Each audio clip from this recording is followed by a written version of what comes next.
Hey everybody, and welcome back once again, all of you listeners, you two out there somewhere. We'll meet you one day.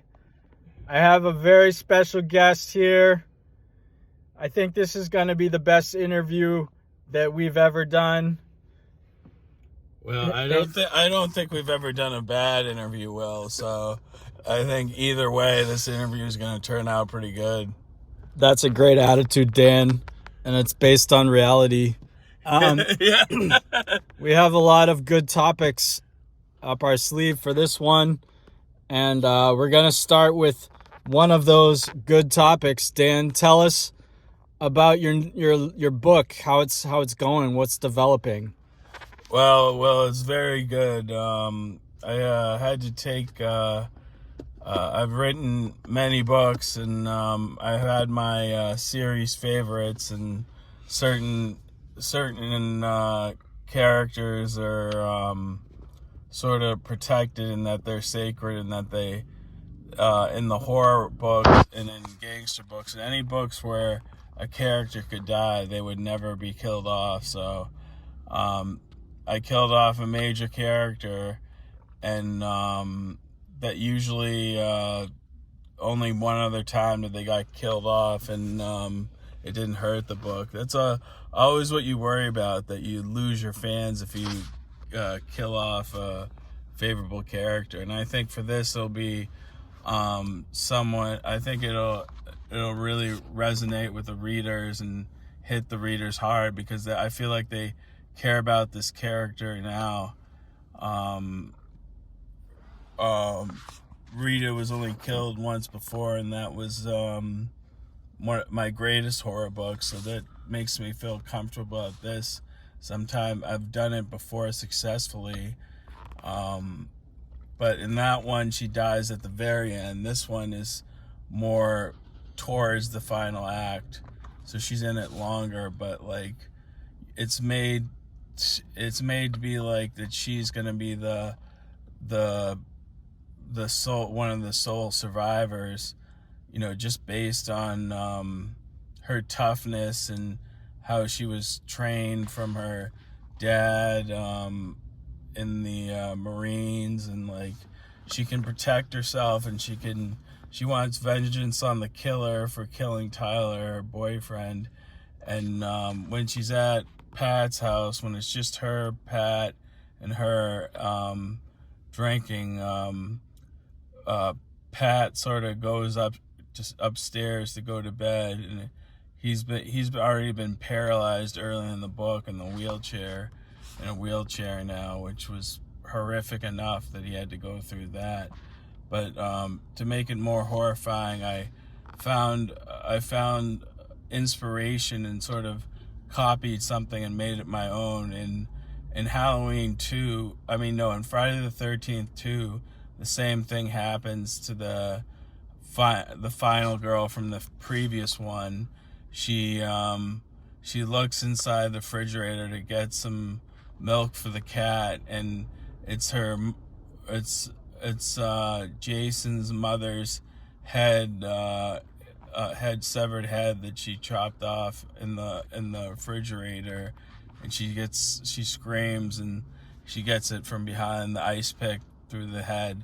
And that's what basically happens with Rita, that she sees her boy going for a beer. She sees her boyfriend's severed head, and the killer stabs her through the back of the head with the ice pick, and that kills her. And the pretty other brutal part that might turn off readers that I'm being risky with is one of the killers is in a wheelchair now, and he gets tied up. The killer ties him up with cords and pushes him down a lot outside his house, where he has a large group of stairs, and he falls down and breaks his neck. And those are two major kills that happened, but they didn't happen until there was one kill that happened like towards the end of the first act, and this is like towards the end of the second act, so there are two kills. So I didn't want to kill off a lot of people, so I said, if I don't want to kill off a lot of people, let's shake things up a little bit. Let's kill off the people that, you know, you think normally would live, or so right now it's down to the sole survivors are Avery, Paris, my character, Gabby. So those are the only 4. Gabby's the only one that has been like a big name final girl. Paris has kind of been a big name final girl too, but more than often Paris, because she's so nice and such a character, she's ended up being the killer, and a lot of them are in cahoots with the killer. So because it's just sometimes like her character is just too good to be true. But you know, that's a new role for her to be. Like, which one is going to step up? Is it going to be Avery, who actually was dating the killer at one time, and when she found out he was the killer, she really had her heart broken and was disgusted with all the evil stuff he was doing by killing people and burning their bodies, and she was really screwed up there for a while. But my character and all the other characters, the friends, 3 of the friends that got killed, you know, all helped her get through it. And yeah, so it's got romance, and it still has the other characters left. Kadeem and Sarah are the police officer, and her, when she gets he hits her with his car by accident because she's running away from the killer, and she's escaped death a lot, Sarah. So I think she might be one I might want to live, or at least have a longer, bigger part. And she has had a bigger part. She's almost, you know, taken up the time of the real final girl. So there's room for a lot of story, Will. So I'm not sure. I don't want to end it too soon. What do you mean by the real final girl? Well, I mean, I think being the girl that Avery, being the girl that's dating, that was dating the killer before he got caught and was put in, was going to wait the gas chamber, and he escapes. I feel like she's most likely the final girl, because she's the one that has the biggest connection to him. And the reason he's killing these friends is because he feels like they took her away from him, and since he's such an evil dude, he's very possessive and jealous and just psychotic. He's out of his mind. And I think it's one of those situations where if he can't have her, and if she doesn't want him, no one else can have him. And the fact that the other character that she's starting to go out a little bit has just started she just agreed to enter a romantic relationship with the main character. And it happens that the main character was he was the one that told the police about the killer, that he thought that he was doing something weird in a warehouse. He was following him around because he got a bad feeling about this guy. He wanted to make sure his friend was all right.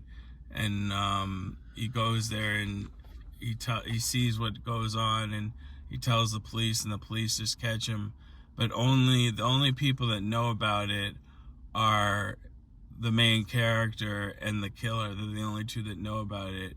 And just anyone who's with that'll just drive the killer crazy once he finds out that those 2 are together. But this is like, everything started right when they're getting closer together as becoming a couple, is when all the kills and all the bad stuff starts happening. But they already bought a house and had a small house that they lived together in. So, and this is like in the middle of college. It's called the Middlesex Murders because that's a community college I went to that was a lot of fun. Has some good memories in it. Best community college in the States. So You got a English degree, right? liberal arts. Oh, nice, Dan. English was UMass Boston. So, but what do you think of it, Will? That's a lot to process and a lot to Dan. follow. I'm just like trying to get my head around everything. I would describe it as extremely impactful writing. Yeah, impact player, brother. I just took an impact player out of the game and Rita. So now it's like... Who's the main character? Avery is. Really? Yeah. But she's not the killer. Or am I allowed to ask who the killer is? Yeah. Who is the killer? Oh, he's this guy that was Avery's... when she was in high school, she was dating an older man, and the older man is Leonard Scratch, and it was just like they both had true love, but she didn't know what he was and who he was, whereas the other main character, which I put in, which is pretty much close to myself, a little bit close to myself, I think, and because I see a lot of, I always want to make the heroes or the big stars something like myself, to something I can really enjoy. And I think she loves the guy, and then he just turns out to be just a mass murderer, killer. And the main character, I think she'd be glad that the main character, when I haven't written the part where he tells them that he told on the guy, that the police, to get him because he was killing people. And I think a lot of people, I think there's gonna be some people that are going to be upset. The last few people that are left standing are going to be upset because they're going to think that he should have told everyone, so they could be more protected. And but I don't know.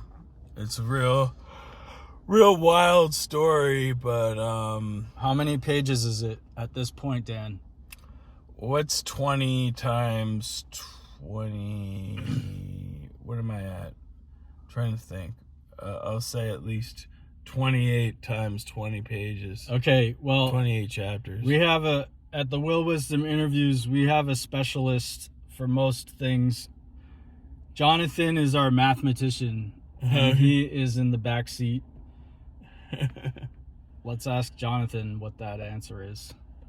Jonathan! He didn't show up to work today. He didn't show up to work today again? What a slacker. Alright, 28 times 20. I'll have to do it myself. That's, 28 times 10, you add a 0, so that's 280. Now you multiply by 2, so that's 560. Yeah, so 560 pages so far. Wow. That's a lot, Dan. Yeah, I know. That's going on 1,000. And a page is what? Like on your computer? Yeah, on my WordPress. Okay. I don't know exactly, but it's like probably a normal page for any type of page. Yeah. That's a lot, Dan. How long have you been writing this book? A month. Just a month. Wow, yeah. Dan. I wonder how long it took Dostoevsky to write The Brothers Karamazov. My parents are participating and kind of leading a book discussion group on that book, and they're Sandra, CJ, who knows a lot and has read it 6 times, my mom, my dad, John and Maria Paris, and maybe a few other people, and maybe me, but I don't think I'm going to do it. But I did go to the opening dinner discussion. Anyway, Dan, your eyes are glazing over. Are they really? Like glazed donuts? That's funny because all I can think about is glazed donuts now. Well, you, as they say, you are what you eat. So I don't eat that many glazed donuts. Well, they have them gluten free at the. They're supposed to have them gluten free at Market Basket, but they don't have them anymore, so I can't eat them. Oh man, that is. Imagine. You know how that is tough, Dan. That is tough. Yeah, you remember back in Dunkin' Donuts years ago when we were younger, and you could get part of their value meal was 2 donuts and a medium coffee for like one of their meals. If I was to eat 2 glazed gluten-free donuts, my sugar would go skyrocket really high. Yeah. But it would drop real fast when it got low. Interesting. How long would it take to go high and then drop? Well, high pretty fast. It goes up pretty fast. Yeah. I experienced that as well in my diabetes. But how long would it take to drop after it was high? Well, starting from when I take my night insulin, if I take it at between 7 and 10:30, around 4 or 5 in the morning, it'll have a huge drop, or sometimes at 3. Sometimes, actually, there's been times where it's dropped lower than that within a couple hours. So it's hard to predict, but I'd say 89% of the time it's 4 or 5. Wow, Dan. What do you do? Yeah, that's a good question, Will. That's a good question for our listeners who are diabetics or loved ones that's sympathetic with their diabetes. Yes. You know, that sometimes it's best if you're hungry, eat, I would say. If you think you're going to go to sleep for a long amount of time, I would say make sure you just have a snack, or, if you don't want to drive your sugar up too much, just have something like a peanut butter sandwich or something that's kind of like a snack, or anything that's protein is good. You can have anything you can get your hands on. Yeah. Make a glazed donut, but if your eyes are glazed over, that means you don't eat. You're not supposed to be eating those glazed donuts. That's a good way to remember. Yeah, because I can remember that. Okay. So what are we talking about? By the way, this interview is 20% scripted and 80% unscripted. Yeah. We weren't planning on talking about diabetes or glazed donuts, but it happened. We can't go back. We can't go back, but we'll move on. Yeah. So what's our next topic? Well, Dan, any final thoughts, Will, on the book?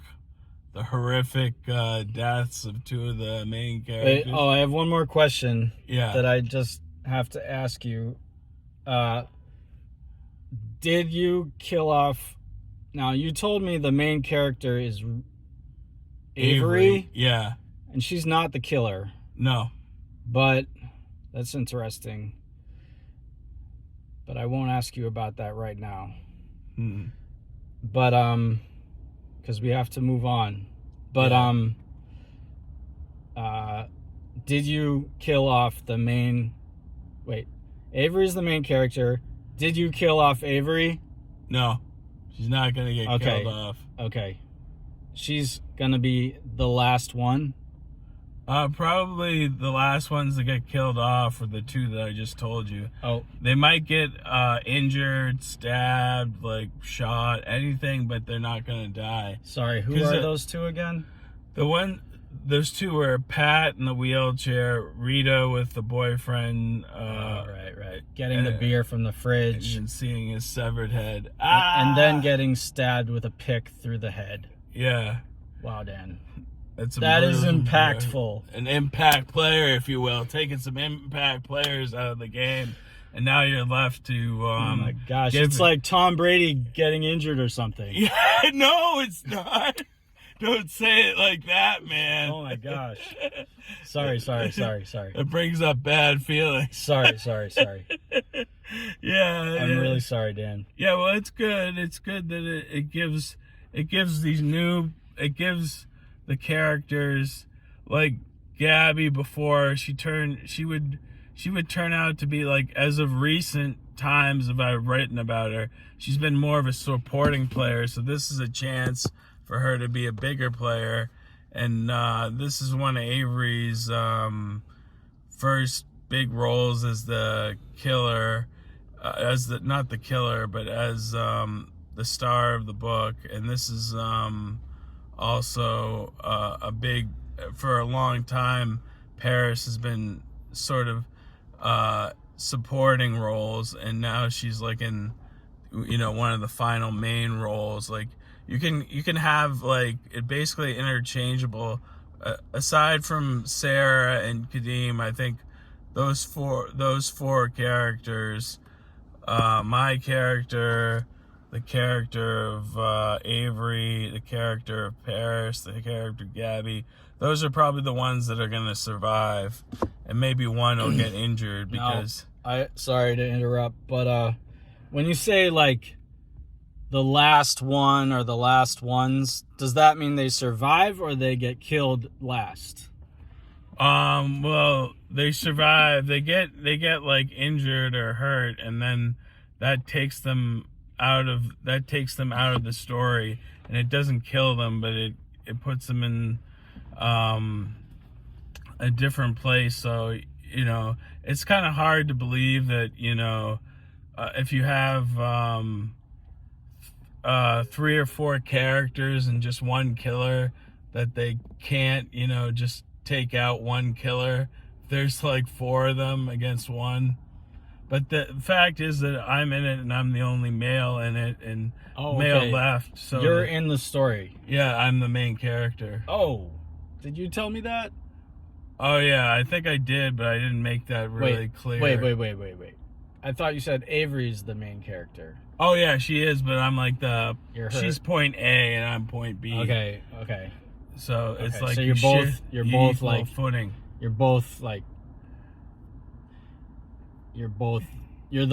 the 2 main characters. Yeah. Okay. And you're kind of like counterparts, like yeah. You interact and make the story happen. Yeah. I think a lot of it is developing those other characters. I'm giving them other chances now with certain characters gone to really like put the spotlight on them. Yeah, have them get their bigger roles now.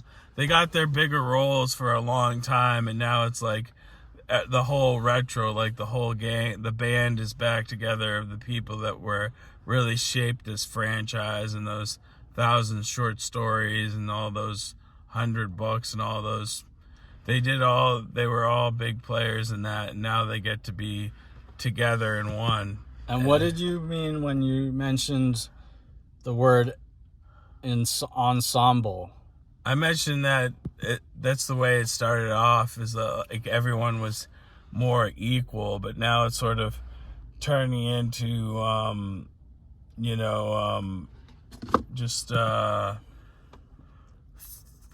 or 4 characters left, and maybe it's more of an ensemble. That's a good question, Will. I think it can go either way. I mean, you can say Avery and me are the main characters, but you can also say that even the characters were mostly the characters that all the characters that die in this book have been in the book for a long period of time, maybe except for one that was in there for like 11 chapters. You do 11 times 20, and that's 240, I think. Isn't it, Will? 220? Yeah. So this first That's a significant chunk of reading. Yeah, I know. So it took a long time for somebody to get killed. So I must have, it's kind of more of, it's not an ensemble because it's so longer with the character. But I think what it is that the main characters I'm talking about, me and Avery, I think my character is definitely a star, I would say. But Avery has her scenes with different characters. Like I was talking to Paris the other day, and she read some of the book, and she liked the scene where she was with Avery watching 13 Going on 30, Jennifer Garner. If anyone's checked that, everyone has to check that movie out. It's hilarious. And everyone loves Jennifer Garner. She says, she told me, Paris told me, I actually love that movie and I grew up on it. So, Okay. So I picked the right one. Is Avery based on someone? Yeah. Okay, so she is someone you know. Yeah. Okay. But she's a little different in the book. Yeah. Okay. All right. We have to move on in interest of time. Our next topic is we talked about silent prayer last time. This time we're going to talk about different types of prayer. Dan, what are your thoughts? There's always, I think I'm more of a silent prayer myself, but I like to go someplace quiet, usually if I'm going to pray, if I'm going to, speak out loud. Usually I'm going to pray at night because everything that has happened in the day has happened. So, and I've heard everything. I understand what needs to be prayed for the next day. My concerns are what are the next day that people need to help them in their struggles and their situations and their crisis and all that. It's good to pray at night if I'm gonna say it. And I also I don't always do it, but I sometimes if I can't remember or can't look at your text, can't remember what you say at your text, I just write them in a notebook. I write down like we do when we're doing an outline for this. Write about things. Just get to the nuts and bolts of what I want to pray about. Nice, Dan. That's awesome. And as I think we mentioned last time, our prayers are working. God's hearing our prayers, and things are happening that are good and improving. Except for that when you prayed for Jane not to get the neck surgery, she didn't get it, and now she's getting it. But that's actually, either way you prayed, it's going to turn out well, because if she doesn't have the neck surgery, there's a chance you might get paralyzed. So it's a good thing. And I didn't tell you that, I don't think. And I don't think you could understand that, really. Yeah, I didn't know the details. I mean, I kind of assumed that, she needed it and that it would be fine. Yeah. And we're going to keep praying for Jane. She's getting her surgery now? Next week. Okay. Yes, we will. They have to wait because she had a second surgery just today's Saturday. She had it on Tuesday or Wednesday or Thursday. Stomach surgery? Yeah. Okay. There was infections in her stomach from the past surgery they did. That was a 3-hour surgery on her small intestine. And some good news about Jane is that she's able to eat or drink now, and she hasn't been able to eat or drink. When I actually saw her, it was funny that she had 8 Coca-Colas on her table. Really? And had a big thing, like a big plate of food. I don't think she ate too much of the food, but she has been eating. And she I guess she likes the soda because her sugar she can get shaky because she doesn't eat enough food, and sometimes you need something to keep your sugar from going down. And no matter what, her sugar is going to be good because she's underweight, or if anything, which is not good, but she's closer to a healthy weight now than she was before, which I'm surprised at, because if you're not eating for 2 weeks, you're gonna lose some weight. And can you just remind our two listeners what happened that she wasn't eating? They had it was because of the surgery that they did, that since it was done on her small intestine and she had a twisted colon before that, they that had scar tissue and a bowel obstruction that had scar tissue, and like whenever you're doing something with a digestive system, you can't eat unless you can tolerate it without getting sick. And I think that's why they didn't give her the medicine, because they don't want her to just throw up the medicine, because it's pointless if that's what it is. I'm not sure. I haven't talked to the doctor or got the whole thing. All I know is the nurse last night was giving us probably false information or false hope, where she was saying that Jane wouldn't have to go to rehab after she was released from the hospital. She would say that they would keep her a few days to make sure she was all right before they sent her home. And so you go, it's crazy, Will. You talk to these nurses, and I don't want to be rough on the nurses, because the nurses have a lot of patience and stuff, and they have a lot to do, but they're not doctors, so they can only do so much. So it's hard to put a lot of that on them to say, ask them important questions. And sometimes it's better that they just say that we don't know. I guess they just don't want to sound stupid that they don't know, but the doctor's really the ones that know what's going on, and they're just there to try and do your best to take care of you. And with the way things are going with Jane, things keep changing, bad things keep happening. Oh yeah, by the way, we got to shout out Holly, the call to talk person. She's a support person that you call when you're feeling stressed. You can call if you have a mental health crisis. You can really call about and talk about anything you want. That's what Bonnie told me, but Holly gave me a lot of time talking on the phone. She was funny. She was really helps me out, and she's funny. She makes me laugh, and I make her laugh. She's this person you met on what is it?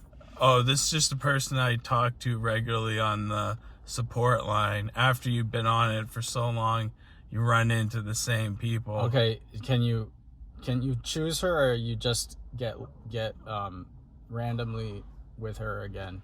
Well, I get put with her when usually she works real late, I think. But you can, if someone answers that you remember their name or you remember the voice that you didn't like, you can always hang up on them, and when you call right back, they'll give you a different person.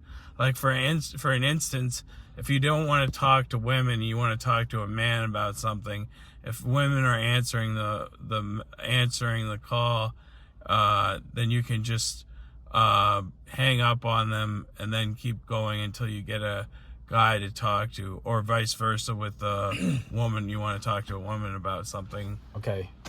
Do you want to share the number? Or you don't have to.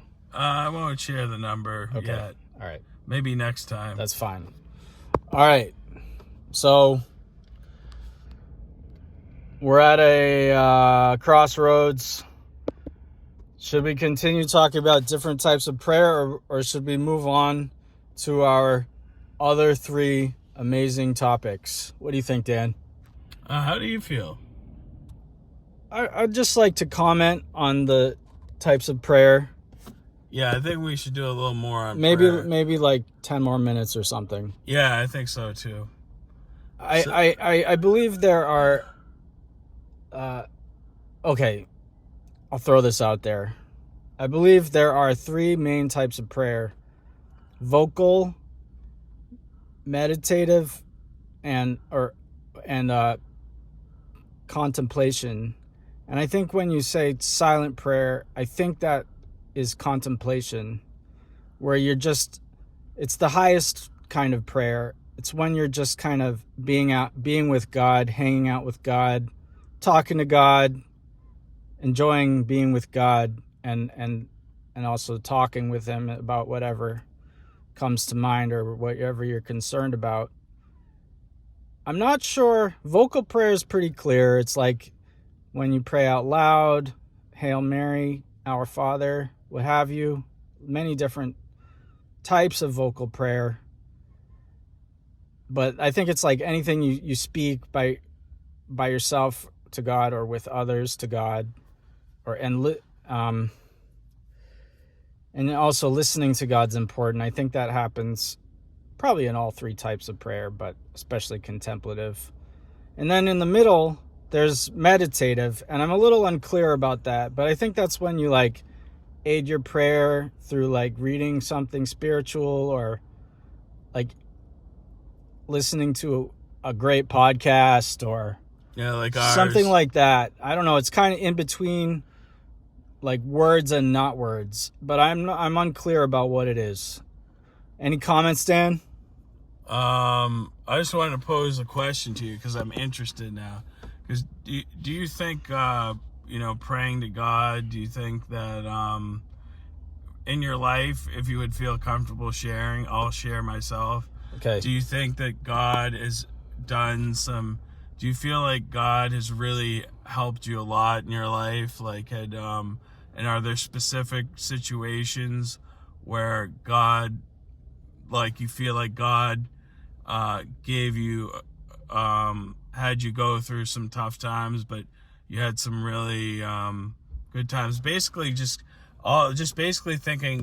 talking about events that happened to you that were very good, that you think that was a result of God and, not your own hands. Yes, Dan, that's a great question. I think God, I think God has helped me all the time and in ways I don't know. I know like intellectually that I wouldn't exist and nobody would and the world wouldn't exist without God. So he created us, everything that we experience. And then he also sustains us, keeps us moving. As St. Paul says, in God we live, move, and have our being. So in those ways, those general ways, God has definitely helped me and everybody. We wouldn't be alive without God. And we also have to thank our parents, because we wouldn't be alive without our parents. We wouldn't exist. Yeah. So those things, specific things, a couple come to mind. But I think the last like 20 years of my life have been, a roller coaster mix of good and bad. And I think I'm moving on to a new chapter, actually. It's very exciting. And it's kind of related to the fact that we're doing interviews again after a long drought. Yeah. I'm excited for this new chapter. Where, among other good things, I think the Will Wisdom interviews is going to become more real and actually produce content regularly, that sort of thing. Yeah. And I think I'm excited about that. The last 20 years were very imperfect. I think, but God always brings good out of bad, good out of evil. I'm not saying it was all evil, but I actually don't even really know maybe what God thinks about my life in that period. But I think with God's grace, I'm moving on to a new chapter that is That is better. Yeah, well, I'm not saying the past was bad, but I think I'm moving on to something better. And whether I'm late or I'm just on time, I don't even know the answer to that. yeah. But I'm excited, and I think it's good. And as for crises, a couple times I was really not. One time I went to the hospital, I really was in a crisis. I was not feeling well.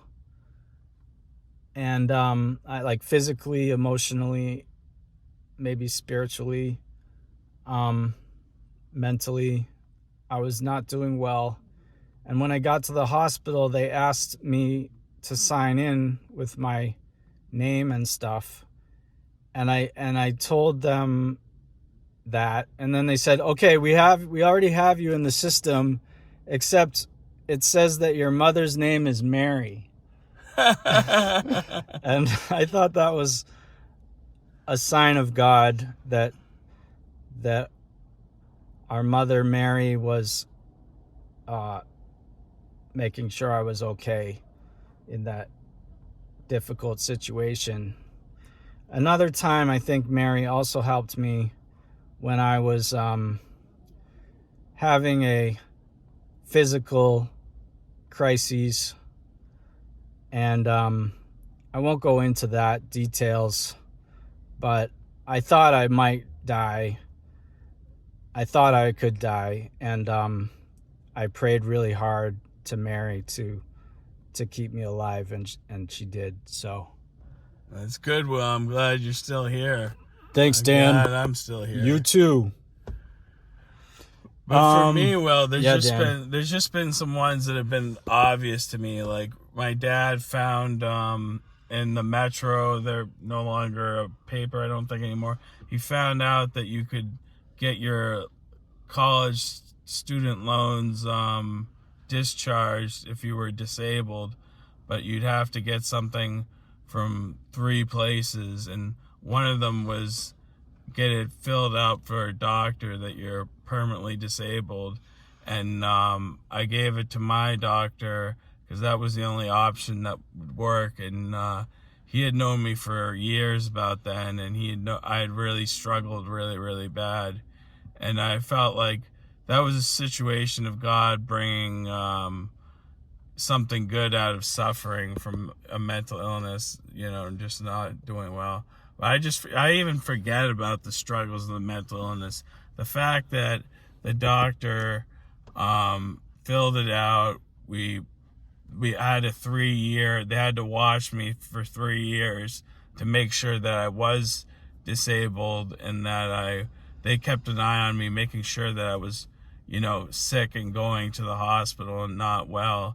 And that wasn't an act. That was like, I really was in a tough period, and it continued on for a while. And after 3 years, I got my loans discharged, so I don't owe a penny. And that's something I think God did for me. It was almost like, I would say that maybe God would want to say that, or somebody would want to say, that's kind of a trade-off for suffering. You got rewarded very well in hand. But I think that's just something nice as God has done to me for being good to people, and generally being kind to people, and doing my best to improve myself as a human being. Yeah, Everything. I do think that like while it's not always, I don't know, obvious, God's ways are mysterious. But yeah, it's true that like when we put in effort, when we pray for things, when we do good things, do well, love others, God gives us gifts like in our life. Yeah, that's true. All right, let's move on to our 3 exciting topics.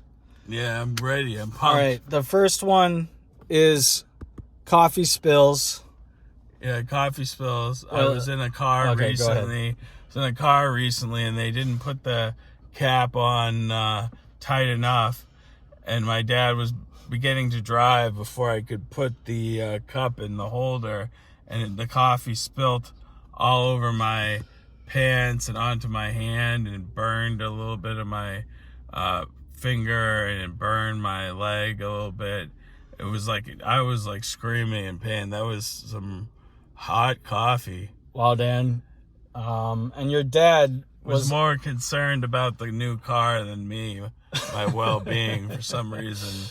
I don't know. I know he loves you, Dan. Don't worry about that. I think we'll have to say more than a couple prayers for my dad. Okay, yeah, all of our dads. What else? Okay. I'd like to... Oh, go ahead. Maybe we should move on to... This is an interesting one. Saving money and spending. We can talk about both the good, the bad, and the ugly on this one. Okay, go ahead, Dan. Well, I'll start off with me, Will, where I was real tight with my budget because there for a while... I said to myself, I spent money on a lot of things, and a lot of good things that were good investments, like for, DVDs, wrestling, horror movies, all sorts of movies, stuff that I can watch when, stuff like, when a lot of wrestling stuff too, stuff that can help me when I'm dealing with a situation like Jane, where, I don't want to be thinking, I shouldn't be thinking about her 24 hours a day. I should try and give myself a break because I can only help her out when I'm 100%. And a lot of this has generally been upsetting me, and I just started watching wrestling and writing more. And now that I've got a break, I'm spending more time watching the wrestling. But anyway, backtrack before any of this happened. For 2 months, each month I saved $400, so I had $800 saved. I still have I've only spent like maybe 300 or less of it, because I felt like when I saved it up, I wanted to get some things.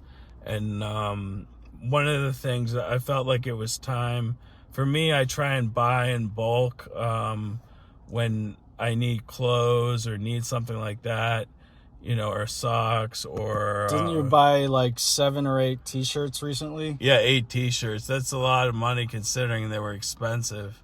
Have you worn them? I haven't got them yet. Oh, okay. I should get them. I might have got them already today. Either today or Monday. What kind of t-shirts are they, Dan? They're wrestling. Oh, okay. Okay, great. Should we move on to what was the other one? We covered Patriots. Oh yeah, sports. Yeah, so the Patriots, maybe they'll be headed to the Super Bowl next year. This time we'll take them this time, but it's really, I think what the owner said is the Patriots overachieved. I think they had a shot to win that game. I don't think it was over. I think Seattle? Against Seattle. I think they had a shot, but okay. It just wasn't their day, and there was injuries, and there were still some things that, even though they got beat really bad, I still liked. There were some really good takeaways from that game. Oh, that's a positive outlook, Dan. Tell us. Yeah, the what do you call it? Christian Gonzalez, the defense did a good job holding Seattle through the first half to field goals, and Christian Gonzalez played like as good as any cornerback, better than Ty Law, Lawyer Malloy. Wow, I remember those runs were. Oh man, you're giving me goosebumps and a warm feeling in my stomach remembering those guys. Yeah, those guys were great, and I'd have to say that he really stepped up and shut down the other receiver, and he held the defense and them gave them as many shots as they could to get on the board and even probably take the lead. But I think what happened is that the quarterback still had a shoulder injury, and that's what, nobody wants to make excuses. Okay, Yeah. so But he was injured. he was injured. Okay. What's his name again? We can't even remember the name of the quarterback. That goes to show what kind of fans gosh. Sometimes you have those black, those pitch black, like, spaces in your brain, and that's happening to me. Don't worry. I only watched 2 games all year. You watched, like, every game, right? Yeah. Oh, excuse me for saying that out loud, but I watched the AFC Championship and the Super Bowl, and in the process, I learned all about how to watch football games with technology. It's Drake May. Drake May. Oh my gosh. Does he is it M-A-Y-E? Yeah. Okay. Sorry, Drake May. I know, we owe you a beer for that. We will never forget your name again. It's just that we're medicated, folks. That's what the problem is. The third string quarterback. Oh, wow. Yeah, he said something like his mom was like telling him to eat more vegetables or something. Eat your funny. Vegetables. Something eat funny. your vitamins and start saying your damn prayers. I might be making that up, but he said something funny that was like not what you would expect from a professional like athlete. He was still a kid, basically, is what I'm saying. Yeah. A normal guy. The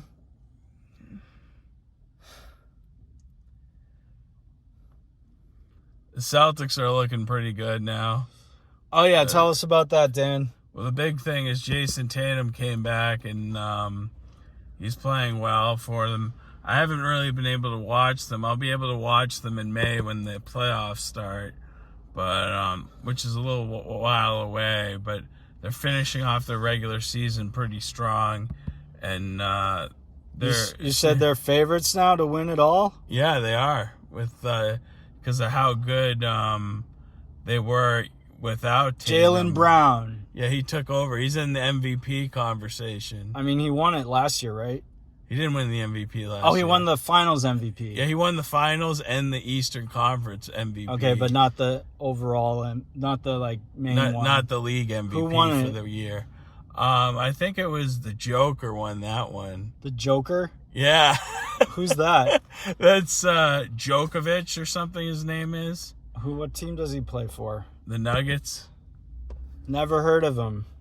Well, he's pretty good. You'll hear about him eventually because they won a title. I'm hearing about him now. Yeah, well, I guess now you know. Tomorrow begins today, everybody. Tomorrow begins today here on the Will Wisdom Interviews. We heard of Djokovic today. Because tomorrow begins today. They just call him the Joker. Okay, the Joker. Wait, you said Nuggets? Yeah, the Nuggets, Denver Nuggets. But the Celtics won the championship last year, right? No, it was Oklahoma City Thunder. They won the year before. Oh, wow, time flies. Because I watched that. I watched news about that. Oh yeah, did you watch many of the finals games when the Eastern Conference Finals games when the Celtics were playing? Who did they play in that? They played the Pacers in the Eastern Conference Finals. Okay, I did not watch that. I did watch some finals games with Roman. Yeah. Dallas and Boston. I might have watched the last game when they won it, when they finished them off. Mopped the floor with them. 4-1 series. Yeah. They let the who did they play? The Dallas Mavericks. They let the Mavericks win one game. The fourth game, they just said, okay, fine, you can beat us by 30 points, but we're just letting you. and we're just we're taking cashing our checks from the commissioner. Is that, wait, did they get money from doing that?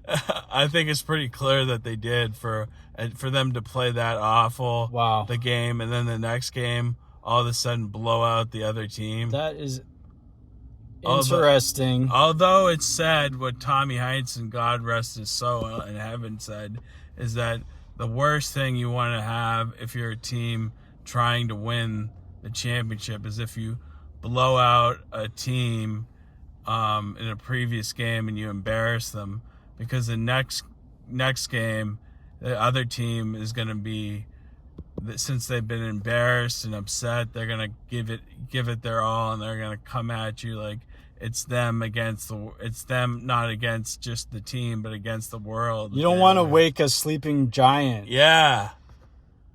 You don't. No. And if you are a sleeping giant, then wake up. You're waking him up, Will. You shouldn't be doing that. Oh. You just contradicted your own point. Oh my gosh, you caught me red-handed.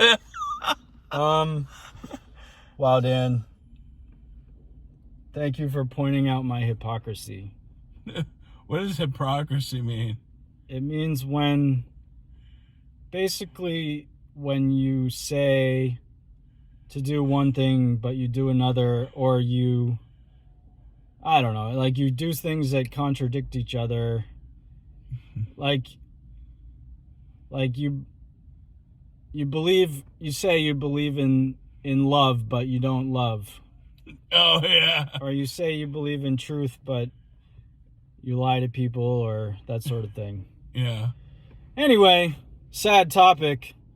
Yeah. Yeah, don't be a hypocrite like me. It's okay, Will. We all have our days. Yes, it's kill. I would like to go back to prayer. Yeah. Just briefly. We only have a couple minutes left, Dan. But a couple comments.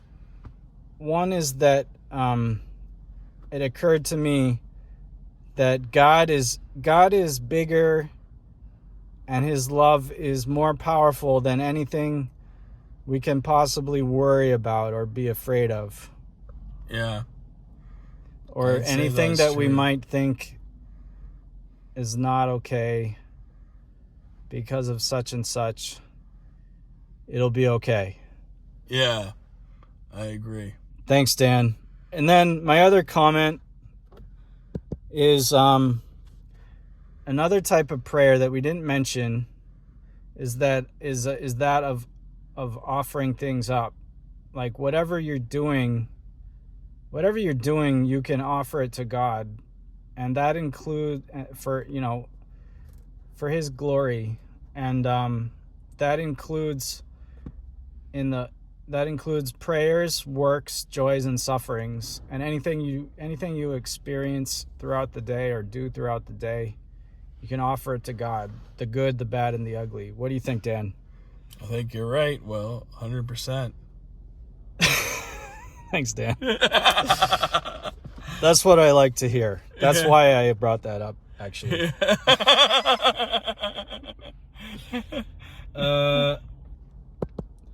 Any other final thoughts, Dan, before we stop this interview and go on to our other real life activities besides this real activity? Yeah, well, like I was going back to saying that, not that it's obvious that God does good things for you. It was that, for, like you talked about struggling for having ups and downs for the last 20 years.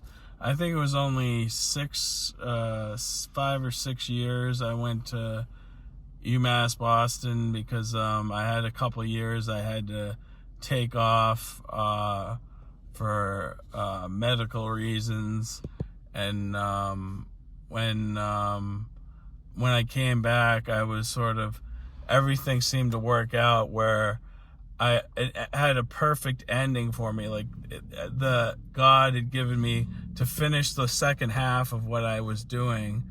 It wasn't hard. I had a lot of easy classes to take to pass. I had I got the right teachers for science and the highest English class that you could have, advanced poetry, and I got a B in that class because I had an amazing teacher who was real nice and really helped me extra help, gave me extra help on my papers and did a good job being a great teacher. And the other guy was hilarious.